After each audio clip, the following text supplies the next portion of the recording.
یا ایها الذین آمنوا استعینوا بالصبر والصلاة ان الله مع الصابرین ولا تقولوا لمن یقتل فی سبیل الله امواتا بل احیاء ولکن لا تشعرون ولنبلونکم بشیء من الخوف والجوع ونقص من الاموال والانفس والثمرات وبشر الصابرین الذین اذا اصابتهم مصیبة قالوا انا لله و انا الیه راجعون.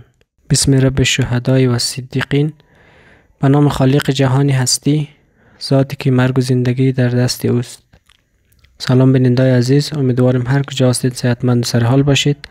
خوش آمدید به چنل یوتیوب جاغری تیوی. عزیزان بیننده، هفته پیش به روز سه‌شنبه 9/14/103 یک حادثه المناک ترافیکی در مسیر کابل غزنی اتفاق افتاد که باعث غم و اندوه فراوان مردم ما شد. و 3 تن از عزیزان ما را از ما گرفت: واحده اقبال، جاوید نوروزی و مادر جاوید جان. در قدم اول درباره این عزیزان سفر کرده برای شما عزیزان معلومات ارائه میکنم.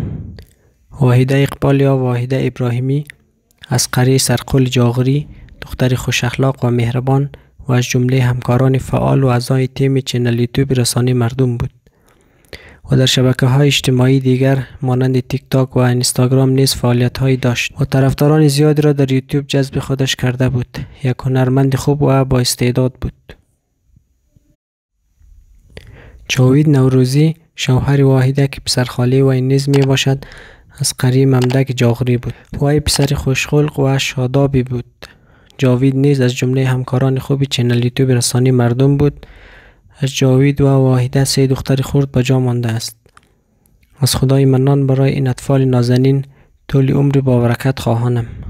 صبح روز سه‌شنبه 9/14/103 واحده اقبال همراه شوهرش جاوید نوروزی، مادر شوهر و پدر شوهرش و همچنان یک دختر نازنینش کابل را به مقصد ولسوالی جاغری ولایت غزنی ترک کردند و می‌خواستند به مراسم فاتحه عمه واحده بروند. اما پیش از ظهر همان روز در مسیر راه کابل غزنی و در منطقه ششگاو موتر این عزیزان با یک موتر کلان تصادف کرد که در اثر آن و در همان لحظه جاوید نوروزی و مادرش جانهای شیرینشان را از دست دادند و بعد از ظهر آن روز واحده دخترش و پدر جاوید را در کابل انتقال دادند. خدای خودت رحم کن. واحده نازنین این درد جانسوز و دوری شوهرش را تحمل نتوانست و فردای حادثه یعنی چهارشنبه پیش شوهر و خالش رفت و به دیار ابدی پیوست. خدا هیچ مؤمنی را چنین غم و اندوه سنگین نشان ندهد. دختر کوچک و معصوم واحده و جاوید و نیز پدر جاوید را در شفاخانه بستری کردند، اما به لطف خداوند حال این دخترک معصوم فعلا خوب است و برای شفای عاجل پدر جاوید جان همه ما و شما عزیزان دعا کنیم. بعد از 3 روز پیکر پاک این عزیزان را جمعه شب یعنی 12/14/103 به جاغری و زادگاهشان بردند و قرار است امروز شنبه 13/14/103 به خاک سپرده شوند و زیر خروارهای خاک و جای ابدی انسانها بروند. این واقعه المناک همه مردم ما را در غم و اندوه نشاند و متاثر کرد، اما در برابر تقدیر الهی جز صبر و تحمل چاره‌ای نیست. الله پاک در قرآن کریم فرموده: بشارت باد بر کسانی که در مقابل مصائب صبر میکنند. من هم به نوبه خود مراتب تسلیت و غم شریکی دارم خدمت خانواده ابراهیمی و نوروزی و همه دوستان و آشنایان.